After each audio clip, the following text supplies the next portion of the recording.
दोस्तों स्वागत है आप सब लोगों का इस चैनल के एक और नए वीडियो में। कर्नाटका चुनाव की फाइनली शुरुआत हो चुकी है। आप लोग बोलेंगे कि भाई कर्नाटका चुनाव की शुरुआत तो 2 महीने पहले ही हो चुकी थी। नहीं, हमारे देश में चुनाव की शुरुआत तब होती है जब नेता आपस में एक दूसरे को गाली गलौच देना शुरू करते हैं। और इस बार शुरुआत करी है मल्लिकार्जुन खड़गे जी ने। वैसे तो बीजेपी के लोग मोदी जी का चड्डी गैंग जो है हर आए दिन राहुल गांधी को गालियां देते रहते, लेकिन जब मोदी जी को कोई कुछ कह देता है तो एकदम से अंदर से आग लगने लग जाती है। इस बार मल्लिकार्जुन खड़गे ने एक स्टेटमेंट दिया है जहां पर उन्होंने कहा है, आपकी स्क्रीन के ऊपर होगा, उन्होंने कहा है कि PM Modi is like a poisonous snake, you might think it's poison और not, if you lick it you are dead. Congress chief Mallikarjun खड़गे इन कालाबुरगी। अब मल्लिकार्जुन खड़गे ने ये बात बोली तो कोई बात नहीं, ऐसी बातें होती रहती हैं। गाली गलौच तो चुनाव का हमारे देश में हिस्सा बन ही चुका है, इसमें कौन सी नई बात है। लेकिन प्रॉब्लम इस बात की कि मल्लिकार्जुन खड़गे जो है थोड़ी ही देर बाद इस पूरे के पूरे स्टेटमेंट पे यू टर्न मार लेते हैं। आपको दिखाना चाहूंगा, थोड़ी देर बाद उन्होंने ये कहना शुरू कर दिया कि भाई मैंने तो मोदी जी के लिए सब नहीं कहा था और बीजेपी के लिए ये बात मैंने बोली थी। अब खड़गे जी से मैं यहां पर एक कहना चाहता हूं, इनफैक्ट कांग्रेस से भी कहना चाहता हूं कि भाई सबसे पहली बात तो आप कर्नाटका में जीतते हुए नजर आ रहे हो, और अगर आप जीत रहे हो तो भाई आखिरकार इस तरीके की भाषा का उपयोग करना ही क्यों है। वहीं दूसरी तरफ खड़गे जी से भी बोलना चाहता हूं कि अगर आपने कुछ बोल ही दिया था तो जरा सा दम दिखा के अपनी बात पे तो खड़े रहते खड़गे जी यहां पे। अब जब मल्लिकार्जुन खड़गे ने ये बात बोल ही दी थी तो बीजेपी का रिएक्शन निकल कर कैसे नहीं आता। और बीजेपी में से भी सबसे ज्यादा बड़ा रिएक्शन, पनौती चाचा को अगर कुछ बोलोगे तो पनौती चाची तुम्हारे को छोड़ने नहीं वाली। यहां पर स्मृति ईरानी का भी एक रिएक्शन निकल कर आया, जहां पर स्मृति ईरानी ने यह बोला कि बीजेपी की विचारधारा में देश सर्वप्रथम है।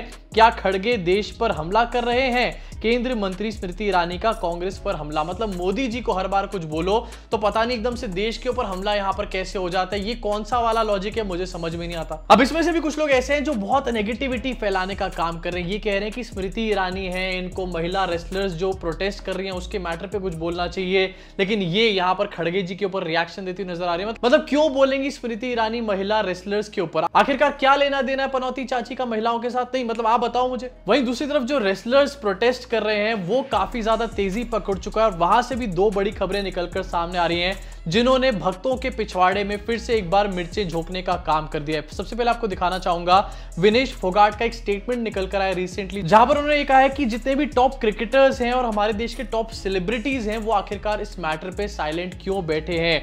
जब ब्लैक लाइव मैटर की बात हो रही थी तो बहुत सारे लोग सपोर्ट में उसके निकले थे हमारे देश के अंदर भी, लेकिन इस चीज के सपोर्ट में आखिरकार बड़े क्रिकेटर्स या फिर बड़े स्टार्स क्यों नहीं निकल रहे? बहुत वैलिड क्वेश्चन है। अब इसके बाद एक रिएक्शन निकल कर आया ओलंपिक्स के गोल्ड मेडलिस्ट नीरज चोपड़ा का, जी हां, जिन्होंने जैवलिन थ्रो करी थी, लेकिन फिर भी मोदी से ज्यादा लंबा ये यहां पर नहीं फेंक पाए थे। इन्होंने अपनी पूरी सपोर्ट यहां पर शो करी और भक्तों की ये देखकर पूरी तरीके से सुलग चुकी। आपको दिखाना चाहूंगा, इन्होंने स्टेटमेंट दिया जहां पर इन्होंने कहा कि ये देखकर मुझे बहुत दुख होता है कि हमारे एथलीट सड़कों पर न्याय मांग रहे हैं। उन्होंने हमारे महान देश का प्रतिनिधित्व करने के लिए कड़ी मेहनत की और हमें गर्व का अनुभव कराया है। मतलब क्यों नीरज चोपड़ा भाई? वैसे यहां पर भक्तों को बर्नौल की काफी ज्यादा कमी पड़ चुकी है, उसके ऊपर से आपने उनके पिछवाड़े को और ज्यादा सुलगा के रख दिया। आखिरकार कहां से लाएंगे वो इतनी सारी बर्नौल?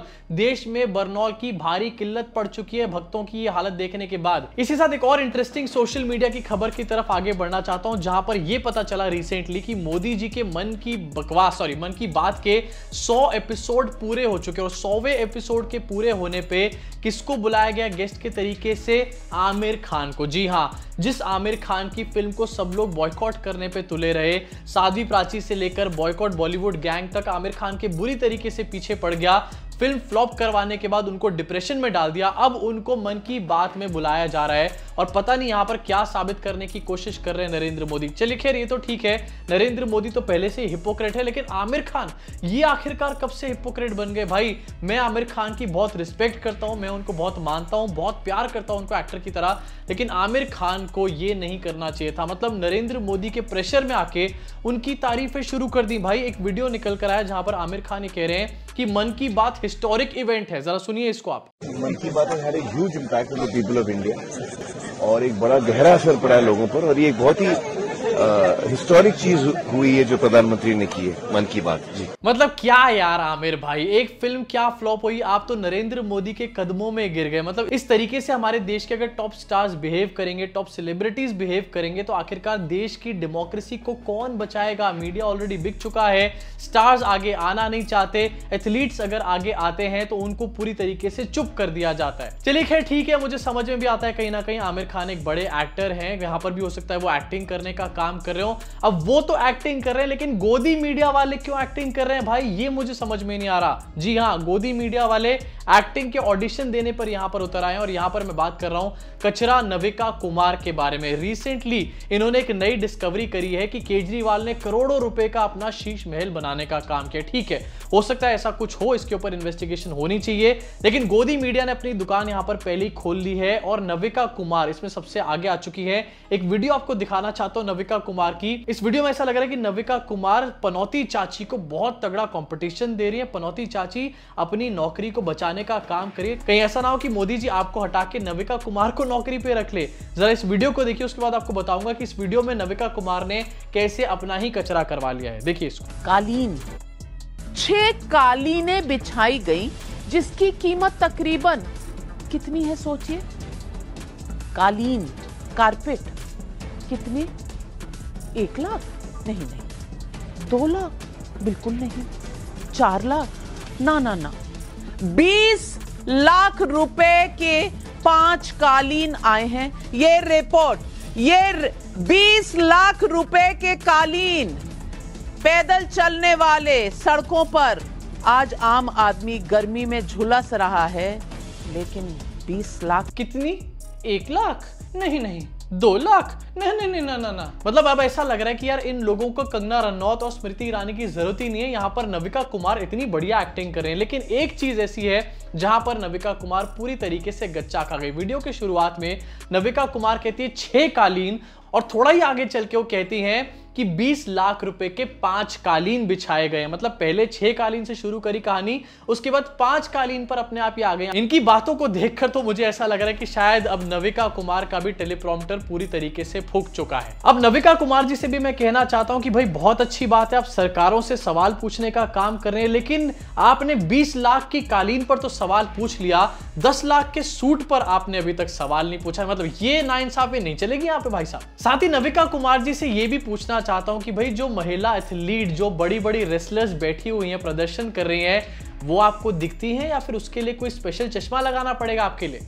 अब नविका कुमार यहाँ पर ये एक्टिंग और ये पूरा ड्रामा कर इसलिए रही है जिससे कि किसी भी तरीके से प्राइम टाइम पर लोगों का ध्यान जो है डाइवर्ट किया जा सके। हमारे देश की रेसलर्स प्रोटेस्ट करने का काम कर रही हैं, महिलाओं की बहुत बड़ी सुरक्षा के ऊपर एक बड़ा क्वेश्चन है, ये सवाल डाइवर्ट किया जा सके। वो अलग बात है कि इसी तरीके का कोई प्रोटेस्ट अगर बंगाल में या फिर तमिलनाडु में या फिर पंजाब या फिर हिमाचल राजस्थान में चल रहा होता तो नविका कुमार अपनी इसी एक्टिंग को छोड़कर ग्राउंड पे उतर जाती पूरी तरीके से। अब वैसे नविका कुमार की ये ड्रामेबाजी के लिए मैं उनको ज्यादा ब्लेम भी नहीं करूंगा, और वो इसलिए क्योंकि अभी 2-4 दिन पहले नविका कुमार ने एक ऐसी चीज देखी जिसको देखकर उनकी हालत पूरी तरीके से खराब हो गई। अर्नब गोस्वामी के चैनल पर नरेंद्र मोदी दिखाई दिए और नरेंद्र मोदी ने अर्नब गोस्वामी की तारीफ कर दी। मुझे खुशी है कि अर्नब बढ़िया हिंदी बोलने लगे हैं। उन्होंने क्या बोला वो तो मैंने सुना नहीं, लेकिन हिंदी ठीक है कि नहीं वो बराबर ध्यान से सुन रहा था। मतलब अर्नब गोस्वामी और नविका कुमार टाइम्स नाउ और रिपब्लिक का एक बहुत 36 का आंकड़ा है यहाँ पर, और ये पूरी दुनिया जानती है। ऐसे में अगर नरेंद्र मोदी अर्नब की तारीफ कर रहे हैं तो भाई नविका कुमार को तो बुरा लगेगा ना, यहाँ पर तो बुरा लग रहा है। बुरा लगने के बाद अगर ऐसा रिएक्शन आ जाता है तो बुराई क्या है फिर। अब इसके साथ बात करना चाहता हूँ अर्नब गोस्वामी और नरेंद्र मोदी के उस कार्यक्रम के बारे में। मैं जानता हूँ कि मैं यहाँ पर थोड़ा सा लेट हूँ, लेकिन मेरा रिएक्शन आप लोग मिस नहीं करना चाहते, मैं ये बात भी जानता हूँ। तो मैं आपको सबसे पहले दिखाना चाहता हूँ कि आखिरकार नरेंद्र मोदी ने यहाँ पर जो बात बोली उसमें किस तरीके से उन्होंने अर्नब गोस्वामी को ही लपेट कर रख लिया। जरा पहले नरेंद्र मोदी का जोक सुनिए, उसके बाद मैं अपना जोक आपको सुनाऊंगा। यहाँ बचपन में एक चुटकुला हम सुनते थे, वो जरा बताना चाहता हूँ। एक प्रोफेसर थे और उनकी बेटी ने आत्महत्या की, तो एक चीट छोड़ करके गई कि मैं जिंदगी में थक गई हूँ, मैं जीना नहीं चाहती हूँ, तो मैं काकरिया तालाब में कूद करके मर जाऊंगी। अब सुबह देखा बेटी घर में नहीं है, तो बिस्तर में चिट्ठी मिली तो पिताजी को बड़ा गुस्सा आया। बोले मैं प्रोफेसर, इतने साल मैंने मेहनत की, अभी भी बोले कांकरिया स्पेलिंग गलत लिख के जाती है।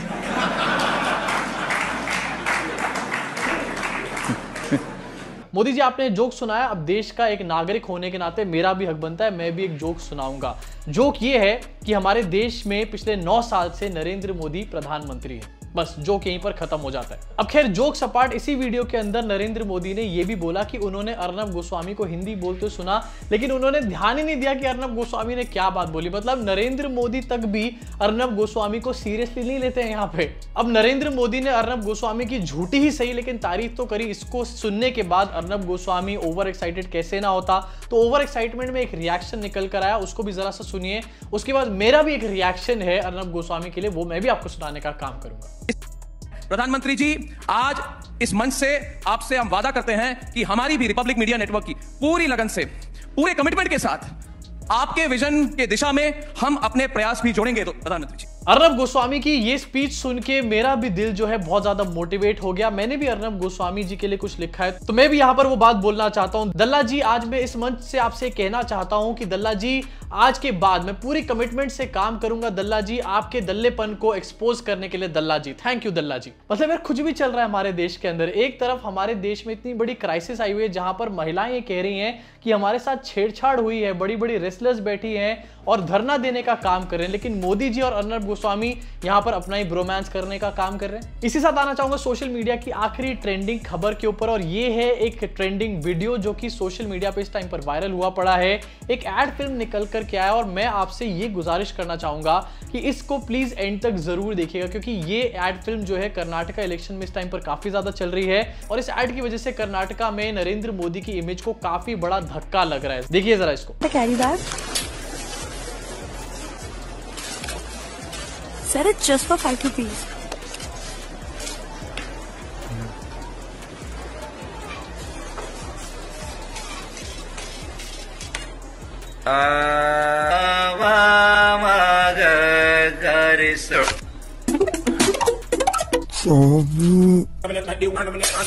पैसे बचाने।